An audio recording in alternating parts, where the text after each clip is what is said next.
ਸਤਿ ਸ਼੍ਰੀ ਅਕਾਲ ਜੀ।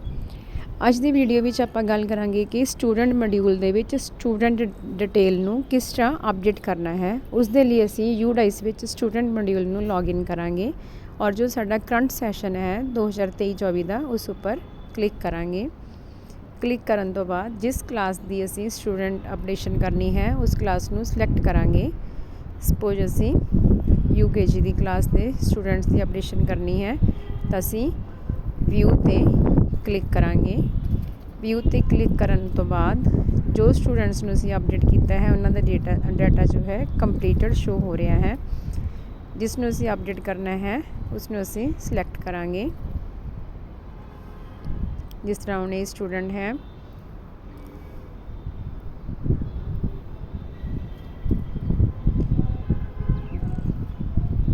ਇਹ ਇਸ ਦਾ ਅਸੀਂ ਜਨਰਲ ਪ੍ਰੋਫਾਈਲ ਓਪਨ ਕਰਾਂਗੇ। ਇਸ ਦੇ ਵਿੱਚ ਜੋ ਡਿਟੇਲ ਹੈ ਫਿਲ ਕੀਤੀ ਹੈ ਜੋ ਰਹਿੰਦੀ ਹੈ ਉਸ ਨੂੰ ਅਸੀਂ ਫਿਲ ਕਰ ਦੇਵਾਂਗੇ। ਨਾਮ ਫਿਲ ਕੀਤਾ ਹੋਇਆ ਹੈ, ਆਧਾਰ ਕਾਰਡ ਫਿਲ ਕਰਨਾ ਹੈ। ਆਧਾਰ ਕਾਰਡ ਦੇ ਲਈ ਅਸੀਂ ਜੇਕਰ ਬੱਚੇ ਦਾ ਆਧਾਰ ਕਾਰਡ ਹੈ ਤਾਂ ਉਸ ਨੂੰ ਫਿਲ ਕਰ ਦੇਵਾਂਗੇ ਡਿਜਿਟਸ, ਜੇ ਨਹੀਂ ਹੈ ਤਾਂ ਇਸ ਦੇ ਉੱਪਰ ਅਸੀਂ 99 ਫਿਲ ਕਰ ਦਿਆਂਗੇ। 12 ਟਾਈਮਸ 9 ਫਿਲ ਕਰ ਦਿਆਂਗੇ ਔਰ ਉਸ ਤੋਂ ਬਾਅਦ ਅਸੀਂ ਬਾਕੀ ਡਿਟੇਲ ਫਿਲ ਕੀਤੀ ਹੋਈ ਹੈ ਜੋ ਕਿ ਆਪਸ਼ਨਲ ਹੈ। ਜੋ ਕਾਲਮ ਖਾਲੀ ਹਨ ਉਹ ਆਪਸ਼ਨਲ ਹਨ, ਨਹੀਂ ਫਿਲ ਕਰਾਂਗੇ ਤਾਂ ਵੀ ਇਟ ਡਜ਼ਨਟ ਮੈਟਰ। ਉਸ ਤੋਂ ਬਾਅਦ ਅਸੀਂ ਬਲੱਡ ਗਰੁੱਪ ਭਰਨਾ ਹੈ। ਅਗਰ ਤਾਂ ਸਾਨੂੰ ਬੱਚੇ ਦਾ ਬਲੱਡ ਗਰੁੱਪ ਪਤਾ ਹੈ ਤਾਂ ਅਸੀਂ ਉਹ ਸਿਲੈਕਟ ਕਰ ਲਵਾਂਗੇ, ਬਟ ਇਫ ਜੇਕਰ ਉਹ ਬਲੱਡ ਗਰੁੱਪ ਹਜੇ ਟੈਸਟਿੰਗ ਨਹੀਂ ਹੋਈ ਹੈ ਤਾਂ ਉਸ ਦੇ ਲਈ ਅਸੀਂ under investigation result will be updated soon ਇਸ ਆਪਸ਼ਨ ਨੂੰ ਕਲਿੱਕ ਕਰ ਲਵਾਂਗੇ ਔਰ ਉਸ ਤੋਂ ਬਾਅਦ ਅਸੀਂ ਇਸ ਫਸਟ ਜਨਰਲ ਪ੍ਰੋਫਾਈਲ ਨੂੰ ਅਪਡੇਟ ਕਰ ਦੇਵਾਂਗੇ। General data updated successfully.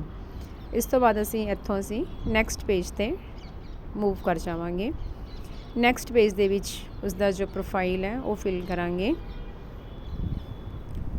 ਜਿਸ ਦੇ ਵਿੱਚ ਅਸੀਂ ਜੋ ਮਿਸਿੰਗ ਹਨ ਉਹਨਾਂ ਕਾਲਮਸ ਨੂੰ ਫਿਲ ਕਰ ਦੇਵਾਂਗੇ।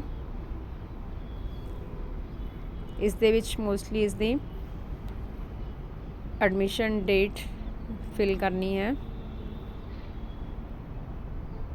रोल नंबर फिल करना है। अगर फिल करना ठीक है, नहीं फिल करना तो नो प्रॉब्लम।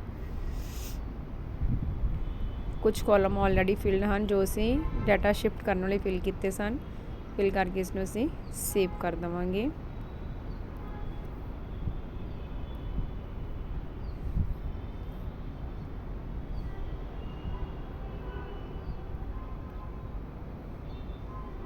ਹੁਣ ਇੱਥੇ ਐਡਮਿਸ਼ਨ ਨੰਬਰ ਫਿਲ ਕੀਤਾ, ਐਡਮਿਸ਼ਨ ਡੇਟ ਫਿਲ ਕਰਨੀ ਹੈ। ਉਸ ਦੇ ਲਈ ਅਸੀਂ ਇੱਥੋਂ ਸਿਲੈਕਟ ਕਰਾਂਗੇ ਐਡਮਿਸ਼ਨ ਡੇਟ। ਜਿਸ ਤਰ੍ਹਾਂ ਬੱਚਾ ਸਾਡੇ ਕੋਲ ਲਾਸਟ ਈਅਰ ਆਇਆ ਤਾਂ 22 ਨੂੰ ਅਸੀਂ ਸਿਲੈਕਟ ਕਰ ਲਵਾਂਗੇ। ਕਿਸ ਮੰਥ ਵਿੱਚ ਆਇਆ, ਅਪ੍ਰੈਲ ਦੇ ਵਿੱਚ ਆਇਆ। ਕਿਸ ਡੇਟ ਨੂੰ ਆਇਆ, 1 ਅਪ੍ਰੈਲ ਔਰ 2 ਅਪ੍ਰੈਲ ਨੂੰ, ਤਾਂ ਅਸੀਂ ਇੱਥੇ ਫਿਲ ਕਰ ਦੇਵਾਂਗੇ।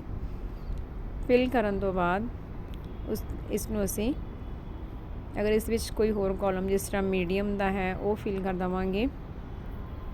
अगर ऑलरेडी फिल्ड आ रहा है क्लास फिल कर देवांगे। इत्थे UKG फिल नहीं होनी क्योंकि सिर्फ नंबर फिल होंगे, जिस तरह 1st 2nd 3rd 4th fill करांगे। इत्थे UKG का बच्चा इस करके असीं इहनूं खाली छड्ड देवांगे। उस तो बाद असीं इसनूं सेव कर देवांगे। Enrolment data save successfully. उस तो बाद असी इसका जो नैक्सट 3rd पेज है, हुण जो जो फैसिलिटीज़ बच्चे नूं मिलदियां हन, सब तो पहला whether facilities provided to the student for the year filling data yes. हुण जो जो चीज़ां मिलियां हन, फ्री टैक्सट बुक मिली है, फ्री यूनीफॉर्म मिली है, उसनूं असी टिक कर देवांगे। उस तो नैक्सट पॉइंट है scholarship received by student. If any scholarship received then yes, if not then tick no. After that next point is facility provided in case of CWS। अगर बच्चा है तो यस करांगे, नहीं तो असीं इत्थे नो कर देवांगे। यदि ऑलरेडी प्रोफाइल फिल इस करके ही लॉक्ड है। फिर उस तो बाद whether student screened for specific learning disability no because this is normal child. Student screened for ASD no. Student screened for ADHD no. Student involve in any extra curricular activity, ਜੇਕਰ ਤਾਂ ਕਿਸੇ extra curricular activity 'ਚ ਹੈ ਤਾਂ yes, ਨਹੀਂ ਤਾਂ no. Has student identified as gifted child, if ਹੈ ਤਾਂ yes, otherwise no. Does student participate in NCC scout guide, no. Whether student capable of handling digital device, ਕਿਉਂਕਿ ਬੱਚੇ ਨੇ ਤਾਂ ਇੱਥੇ ਅਸੀਂ ਨੋ ਹੀ ਕਰਾਂਗੇ। ਉਸ ਤੋਂ ਬਾਅਦ ਜੋ ਚੈੱਕ ਕਰ ਲਓ ਕੋਈ ਹੋਰ ਕਾਲਮ ਤਾਂ ਨਹੀਂ ਰਹਿ ਗਿਆ, ਇਹ ਡਿਟੇਲ ਸਾਰੀ ਫਿਲ ਹੋ ਗਈ ਹੈ। ਤਾਂ ਫਿਰ ਅਸੀਂ ਇਸ ਨੂੰ ਅਪਡੇਟ 'ਤੇ ਕਲਿੱਕ ਕਰ ਦਿਆਂਗੇ ਅਤੇ ਇੱਥੇ ਅਸੀਂ ਇਸਦਾ ਹਾਈਟ ਵੇਟ ਫਿਲ ਕਰਨੀ ਹੈ। ਛੋਟਾ ਬੱਚਾ ਹੈ, ਵੇਟ ਘੱਟ ਹੀ ਹੋਏਗਾ ਇਸਦਾ, ਸਪੋਜ਼ 15, ਔਰ ਇਸਦੀ ਹਾਈਟ ਵੀ ਸੈਂਟੀਮੀਟਰ ਵਿੱਚ ਫਿਲ ਕਰਨੀ ਹੈ। ਸੈਂਟੀਮੀਟਰ ਲਾ ਲਓ ਤੁਸੀਂ ਕਿ ਜਿਸ ਤਰ੍ਹਾਂ ਕਿ 85 ਸੈਂਟੀਮੀਟਰ ਹੋ ਗਏ। ਇਸ ਦੇ ਵਿੱਚ ਪੁਆਇੰਟਸ ਫਿਲ ਨਹੀਂ ਹੁੰਦੇ, ਪਲੀਜ਼ ਨੋਟ। ਅਗਰ ਅਸੀਂ ਪੁਆਇੰਟ ਫਿਲ ਕਰਾਂਗੇ ਤਾਂ ਨਹੀਂ ਹੋਣਗੇ, ਤਾਂ ਇਸਨੂੰ ਰਾਊਂਡ ਫਿਗਰ ਦੇ ਵਿੱਚ ਹੀ ਲਵਾਂਗੇ। ਤਾਂ ਇਸ ਨੂੰ ਅਸੀਂ ਸੇਵ ਕਰ ਦੇਵਾਂਗੇ। ਹੁਣ ਇਹ ਡਾਟਾ ਸਾਰਾ ਜੋ ਹੈ ਸੇਵ ਹੋ ਗਿਆ ਹੈ। ਇਫ ਕੁਛ ਦੇਖੋ ਜਿਸ ਤਰ੍ਹਾਂ ਹੁਣ ਰੈਡ ਆ ਗਿਆ ਰਿਕੁਆਇਰਡ, ਇਹ ਰਹਿ ਗਏ ਹਨ, ਤਾਂ ਇਸ ਨੂੰ ਵੀ ਅਸੀਂ ਫਿਲ ਕਰਾਂਗੇ। ਸਕਾਲਰਸ਼ਿਪ ਰਿਗਾਰਡਿੰਗ ਆਪਸ਼ਨ ਦੇਖ ਕੇ ਯੈਸ ਨੋ ਕਰ ਦੇਵਾਂਗੇ। ਤਾਂ ਇਸ ਨੂੰ ਅਸੀਂ ਉਸ ਤੋਂ ਬਾਅਦ ਸੇਵ ਕਰ ਦੇਵਾਂਗੇ। ਹੁਣ ਇਹ ਡਾਟਾ ਜੋ ਹੈ ਸਾਰਾ ਸੇਵ ਹੋ ਗਿਆ। Facility data saved successfully, next. ਜੋ ਅਸੀਂ ਪੇਜ ਫਿਲ ਕੀਤੇ ਹਨ ਉਸ ਦੀ ਡਿਟੇਲ ਇੱਥੇ ਸਾਰੀ ਸਮਰੀ ਸ਼ੋ ਹੋ ਜਾਏਗੀ। ਇਸ ਨੂੰ ਇੱਕ ਵਾਰ ਚੈੱਕ ਕਰ ਲੈਣਾ ਹੈ। ਚੈੱਕ ਕਰਨ ਤੋਂ ਬਾਅਦ ਇਸ ਨੂੰ ਅਸੀਂ ਡਾਟਾ ਕੰਪਲੀਟ ਵਾਲੀ ਆਪਸ਼ਨ 'ਤੇ ਫਿਲ ਕਰ ਦੇਵਾਂਗੇ। Are you sure you want to complete data, okay.